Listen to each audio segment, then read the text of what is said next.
time now for our sporting history, and I mentioned before the story of Katherine Oberlin-Brown. Well, I don't really know the story in detail, but she's right with us to tell us all about it. Kia ora, Katherine. Welcome along. Kia ora, Mark. How are you? I'm very well indeed, very well indeed. Now, tell us, at 19, you were the women's two-time Motocross World champion, and, I mean, a brilliant future. And then what happened?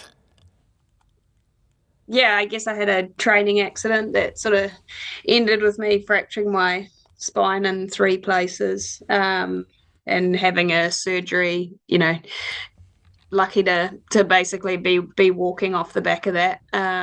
So I guess, yeah, it sort of forced sort of retirement from competitive sport, in a motocross sense, from that point onwards. But yeah, I guess I've been luckily enough to still be involved in sport since then. But yeah, just changed the pathway and what it looked like. So they said at the time that you had a 50% chance of ever walking again. I mean, can you recall, after being such a fit person and, obviously highly competitive, professional rider, for goodness sake, can you recall what went through your mind? Yeah, I mean, fondly. At the time of the accident, I lost the feeling in my legs from my hips down. The bike sort of hit me square in the back, and I guess all that kind of went through my head at that stage.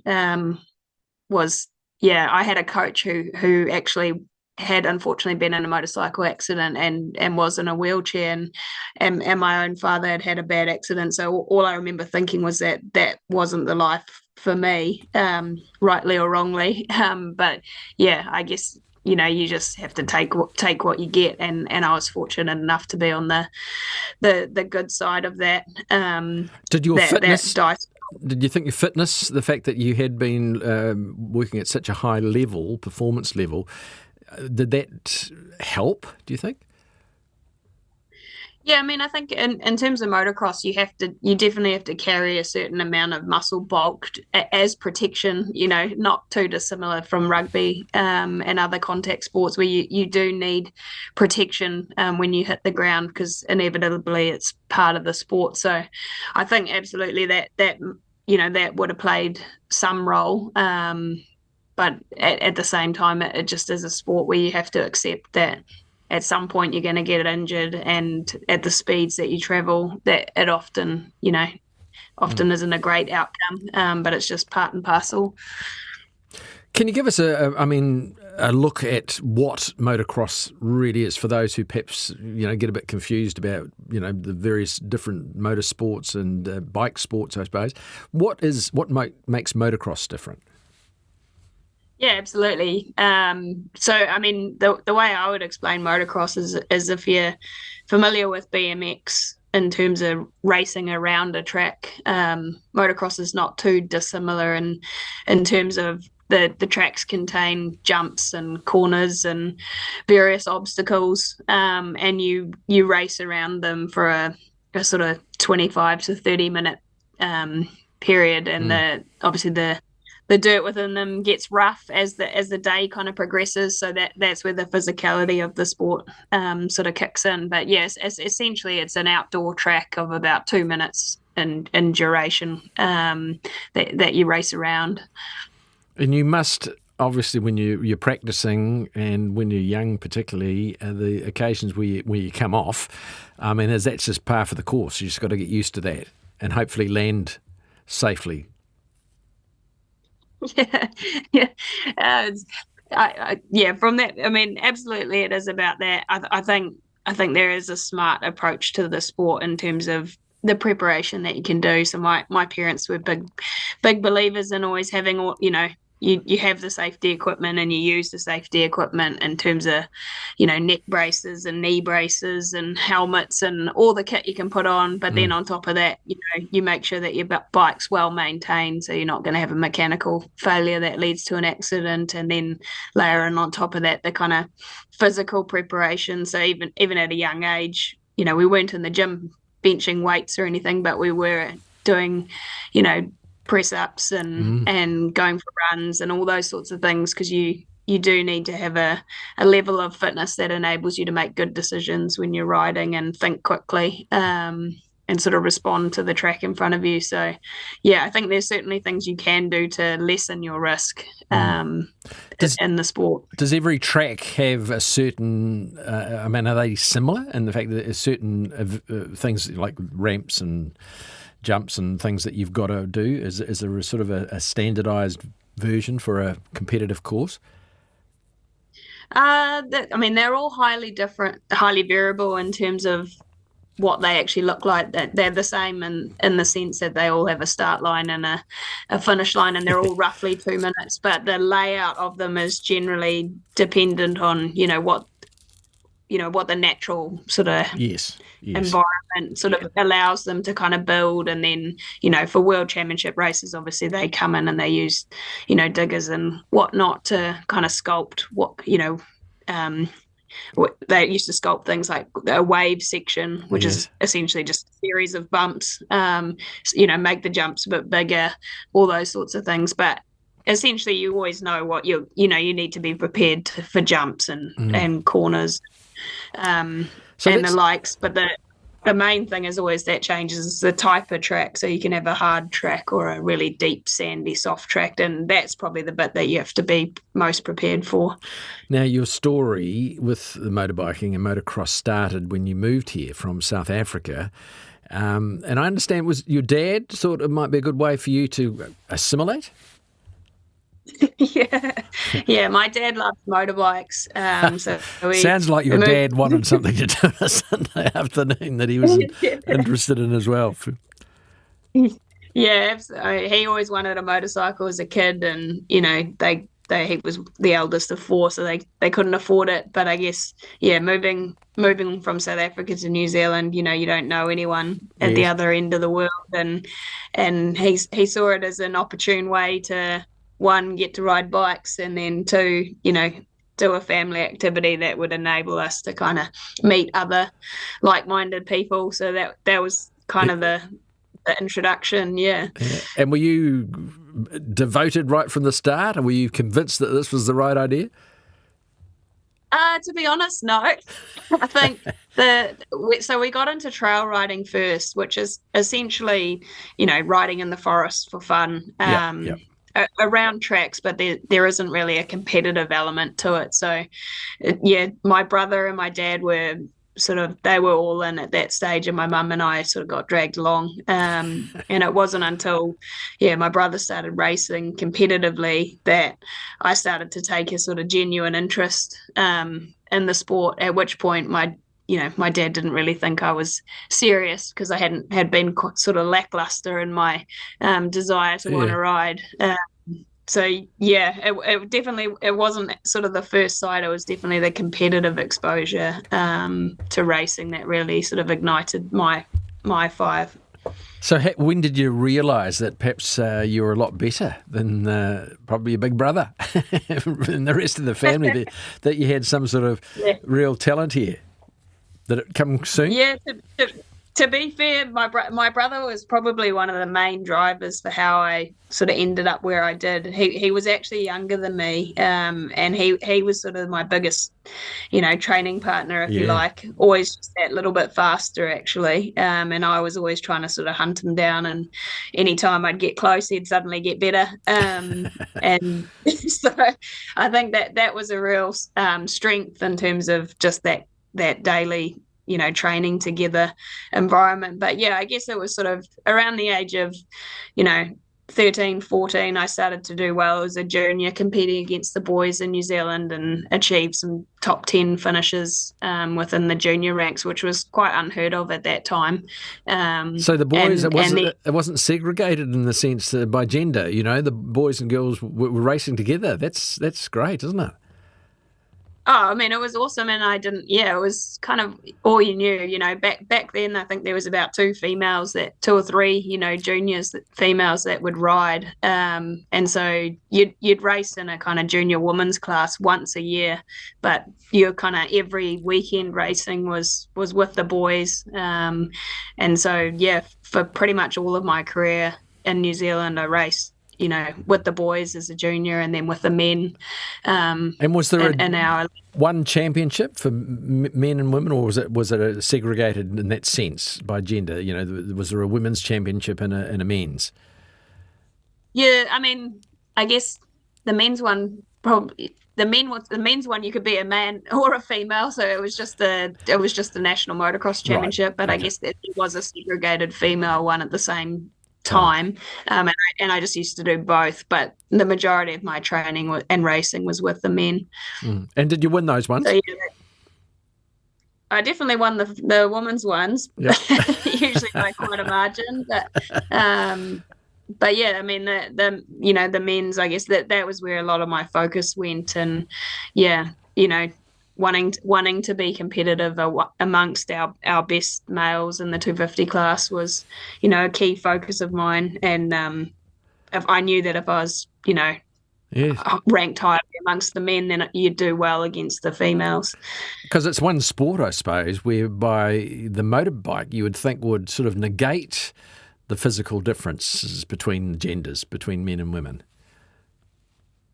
I think motocross is actually quite interesting in the sense that the tracks do get really rough, and the motorcycles themselves, they weigh about 110 kilos, and you're racing them up to sort of 100k an hour in the high speed sections, but an average is sort of 50k's. And when you combine those speeds with the kind of the roughness of the terrain and the weight of the bike, there's quite a physical nature to racing those bikes. So the men definitely have a physical advantage over females. And yeah, my dad always used to tell me that as well as being in the best physical shape you could be, and you needed to be smarter. So you had to learn how to find the better lines on the track, and use the smooth parts that other people couldn't see. And that was the way that you could kind of compete with their physicality. Now, you became a national champion, what, about 23 years ago now? Was it 2002? And there was a trip to Japan beckoning. Yeah. Yeah, so I think, it was kind of a fourth former back then, or a year 10. The Japanese Federation, they were keen to get around to the World Championship, so they basically hosted an invitational event, and as the top female in the country, they sent an invitation down here amongst other countries in the world, and that was, I guess, the first taste of racing in a all girls field. So there was the American number one and Japanese number one, and Dutch, German. They sent multiple countries across to that, and ended up sort of coming away with a third place behind the Japanese number one and the American number one, and they were both 17 at the time, and I was 14. And I think that was a real turning point for me in my career, in terms of an event that kind of solidified in my mind that I wanted to achieve, a world championship by the age of 20 was something that I wrote down after that event. So where did you place in that event? I ended up finishing third.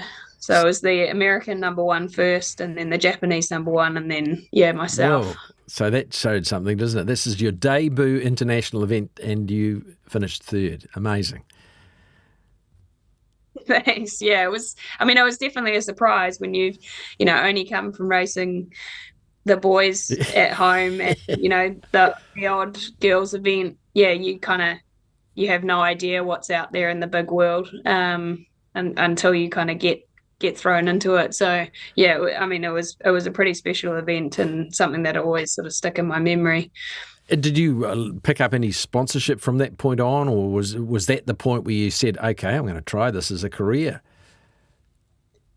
Yeah, I think it really solidified in my mind, I guess, the fact that I had some potential, and that if I continued to train and sort of know what I wanted to achieve, that I could.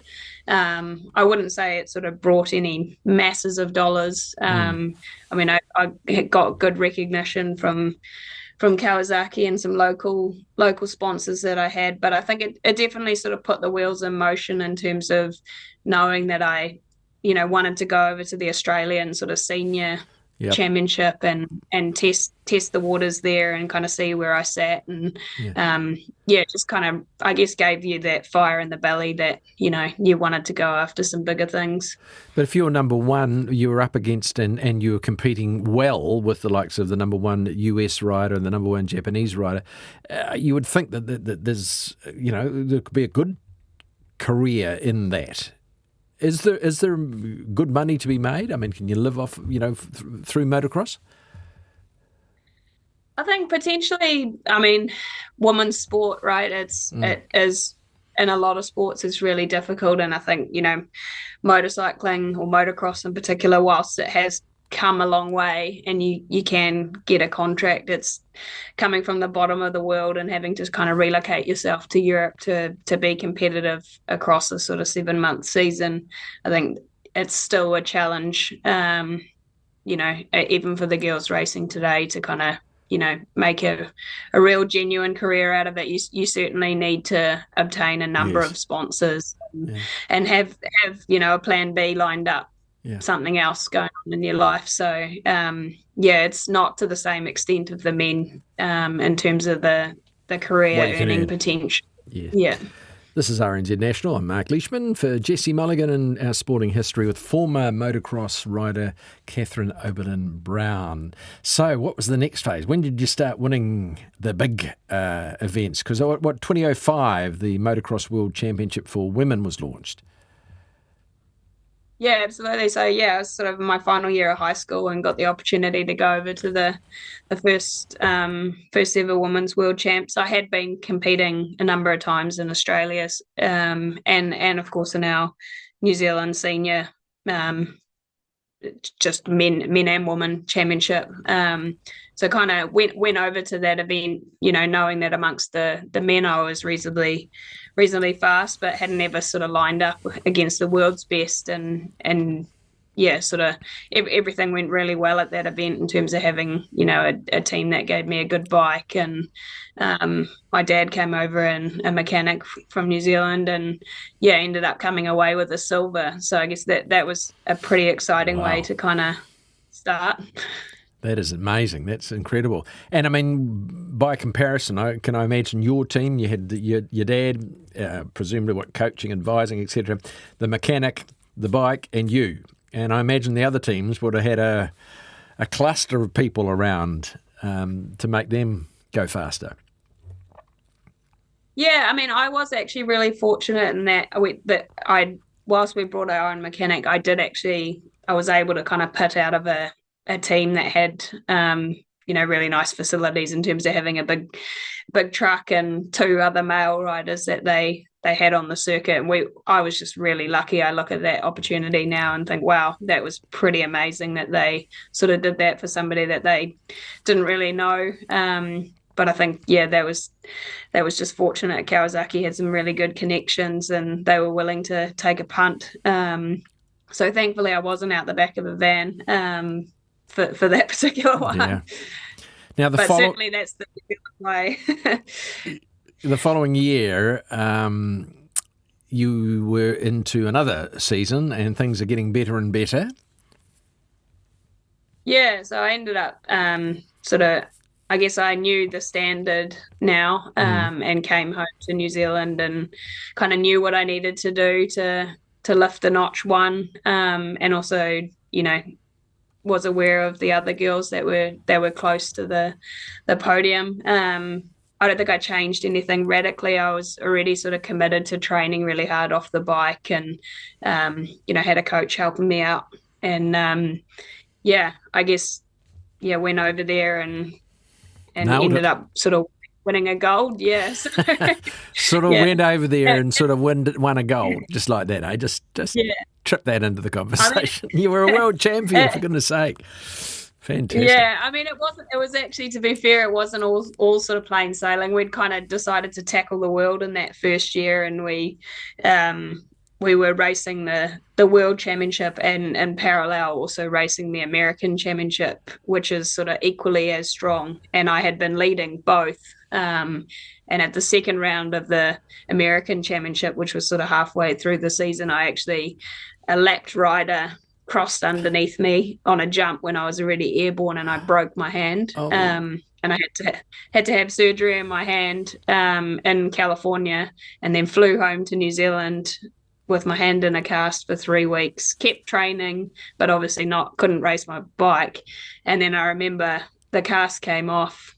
I think 2 days later, I had to ride the bike, check I could ride, and then I was on a plane straight back to the World Champs. And it was, I think it was really just, I'd kept training physically, and in my mind had kind of kept running through as though I was training. So it wasn't all sort of plain sailing into that championship win. Gosh, I can imagine. How many injuries have you had? I see you also ruptured your ACL. It's a shocking thing to have to go through. It's pretty demanding on the body, isn't it? Yeah, I think I've probably had sort of 10 injuries, and it was always quite embarrassing if you ended up in the ER and had to tell them all for the documentation, all of the injuries that you've had. But I think, some of them are just bad luck. It's just, like I said, it's just one of those sports, and you actually, to be honest, you don't really realize it at the time. I think it's more when you get to your 30s and then you're like, oh yeah, I can feel that one a little bit, that you actually suddenly realize. So in all there were 2 world championships that you won? Two gold world championships, and then as you kind of mentioned, was leading a third one, and then ended up with sort of an accident that kind of took that one out, and then my spine. So all in all, can't really complain with the experiences that I had and the achievements. Oh, you've got an amazing attitude to it. So what happened since? I mean, I don't want to brush over the glittering career because it was fantastic. To be a world champion twice, and could have easily been a world champion 3 times at least. But that's the fate of sport and life, really, isn't it? But what happened since then? How did you go about the recovery process after breaking your back? Yeah, I mean, I think through my sort of 3 years out of school, I'd always had an interest in exercise physiology, which is around the body and how it responds to exercise. So a Bachelor of Sport and Exercise Science, and at that stage, you couldn't really do the degree by correspondence. So I'd just sort of been doing some business management papers to keep myself occupied whilst I was racing. But once I was injured, I basically had surgery. I think I spent 3 months in a body brace, and then 10 days after my brace came off, I basically started at university for a Bachelor of Sport and Exercise Science. And I guess I really threw myself into that and kind of applied all the same principles, and ended up sort of graduating top of my year. But the thought process there was really around, if I can't be an elite athlete anymore, then I guess I'm going to pursue what I'm really interested in, which was science and exercise and how the body works. And ideally, I want to help support the next generation of athletes to achieve their dreams. So that was sort of how I ended up studying there. And then I, through that kind of got we didn't have an intern program at High Performance Sport New Zealand back then, but sort of got my master's project based on a question that the physiology team was interested in, and I guess that was sort of my introduction and kind of foot in the door. And I'm still here, sort of 12 years later. Oh, really? And what are you actually doing now on a daily basis?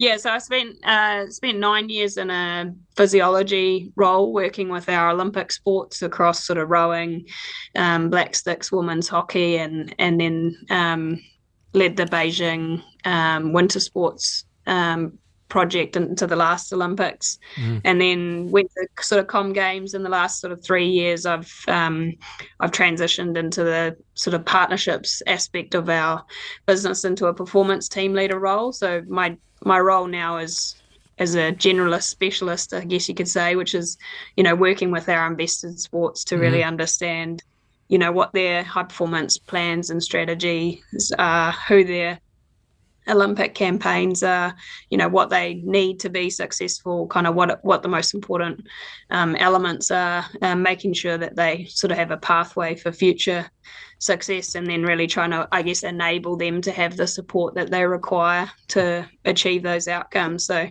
yeah, quite a different role, but, hugely rewarding, again, kind of working both short term with the sport around their current campaigns, but then also long term around their future generation. Well, it's very timely that we should be talking to you after your experience with the motocross and the news that this week that Courtney Duncan has had a health scare, and it's ruled her out of opening the 2025 season in Sardinia this weekend. So she's on hold for a bit. Do you have any involvement with Courtney? And you must really feel for her, having sort of been in a similar position. Yeah, absolutely. I'm actually fortunate in this role that I have a partnership relationship with Motorcycling New Zealand, and obviously the campaign that we support is Courtney's. So it has. I know it's been a really challenging period of time for her, but you only get your health once. So I think it's a really good decision that she's made to prioritise her health and just get that right. And then performance, you worry about that second. Yeah, yes. But yeah, really feel for her. I know how tough it is to sit back home and watch the racing continue without without being on the start line. Amazing. She's 29 now. She's 4-time champion. So I think possibly you might have inspired her along the way somehow, because she's the next generation from you, isn't she? Really, in a sense. Yeah, and I have fond memories. Courtney was a junior rider when I was racing, and not too dissimilar to me. She was really fast amongst the boys, and she kind of stood out. You knew that she was something special, and she's gone and shown that on the world stage. Good on you. Well, listen, lovely, Katherine, to chat with you, and thank you so much for your time. And as I said in the beginning of the program this afternoon, what a story you have to tell. And you've taken that adversity and you've changed it into a wonderful career, which I'm sure is extremely satisfying. Really appreciate it. Thanks for your time this afternoon. No, thanks so much. Thanks for having me. Katherine Oberlin-Brown there on RNZ Afternoons.